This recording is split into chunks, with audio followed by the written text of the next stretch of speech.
আপনাদের মাধ্যমে রাজ্যবাসী এবং বিশেষত বিজেপির সাথে যুক্ত এখনো যারা মোদী বক্তব্য তাদের উদ্দেশ্যে অবগত করার জন্য আপনাদের ডেকে এনেছি।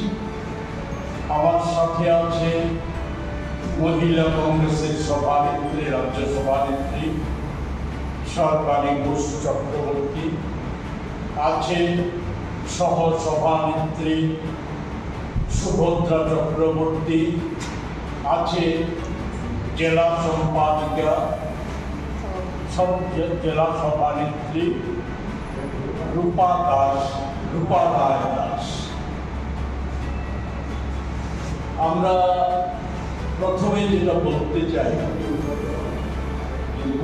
বিজেপি, মোদী, অমিত শাহ এরা এখনো তাদের যে রাজনৈতিক অভিভাবক, সেই আরএসএস, তাদের যে দর্শন, মনোভাব বা তাদের সংবিধান,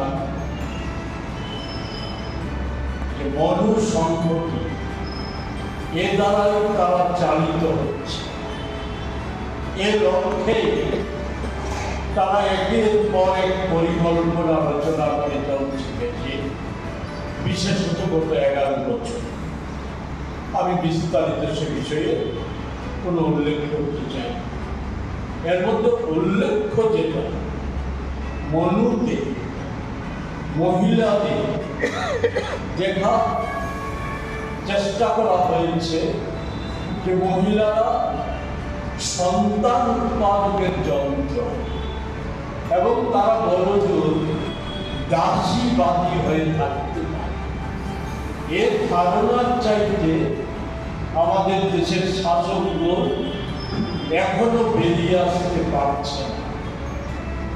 যদিও মোদী অন্যান্য অংশের মানুষের নয়, মহিলাদের প্রশ্নেও তাদের কল্যাণকর কথাবার্তার মুরকে ঘেরা মোদীজির যে অভিনয় পারদর্শিতা অর্জন করেছেন, সেই অভিনয় পটুতায় নানা চমকপ্রদ পরিকল্পনা, নানা চমকপ্রদ ঘোষণা, এই সমস্ত দিয়ে চলছেন। আমি যে সব বিষয়েও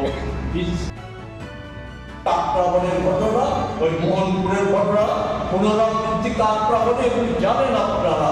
তারপর এই শারদোৎসব চলাকালীন সময়ে ঘরের কাছে এমনকি আমাদের মাননীয় মুখ্যমন্ত্রীর বিধানসভায় রাখা জয়নগরে এক কন্যা শিশু নাবালিকা ঘরে দিনের সকাল 10টায় ধর্ষিতা হলো। ধর্ষণকারী প্রমাণ রূপাকের জন্য জোর করে তার মুখে বিষ ঢেলে দিয়ে হত্যার চেষ্টা করলো। বৃদ্ধা তার নাতি, তাকে সামাজিক অবক্ষয় কোন জায়গায় গিয়ে পৌঁছেছে এই রাজ্যে, তাকে নৃশংসভাবে খুন করার পর মালিক, আমাদের অধ্যাপক ডাক্তার মানিক শাহ, উনি অবলীলাক্রমে বলে দিলেন যে সব বিচ্ছিন্ন ঘটনা, এগুলি কোনো মারাত্মক ঘটনা নয়, বিচ্ছিন্ন ঘটনা বলে এগুলিকে চিহ্নিত করলেন। এর ফলে কারা উৎসাহিত হবে? উৎসাহিত হবে এই রাজ্যের যে নারী ধর্ষণকারীরা সারা দেশে উৎসাহিত হচ্ছে। এমপি যখন আন্তর্জাতিক খ্যাতি সম্পন্ন আমাদের যে মহিলা খেলোয়াড়, তাকে যৌন নির্যাতন করার পর প্রমোশন পেয়ে যায়, আর মোদী অমিত শাহ রাজ্যে গণধর্ষণ হত্যার পর সাজাপ্রাপ্ত আসামিদের জেল থেকে ছাড়িয়ে এনে যখন সেখানে আপনার বীরের দলীয় সভায় বীরের সম্বর্ধনা দিয়ে তাদেরকে বীরের মর্যাদা দিয়ে সম্বর্ধনা জানানো হয়, এর ফলে স্বভাবতই দেশের যৌন নির্যাতনকারী ধর্ষণকারীরা উৎসাহিত হবে। আমাদের রাজ্যে প্রভাবশালীরা, তাদের আত্মীয় পরিজনরা, রাজনৈতিক প্রভাবশালীরা এই সমস্ত ক্ষেত্রে জড়িত। এটা একটা বড় কারণ। আর অন্য কারণ হচ্ছে নেশা শক্তের সংখ্যা আমার গোটা দেশে যেমন বেড়েছে, আমাদের রাজ্যে মারাত্মক আকারে বেড়ে গেছে।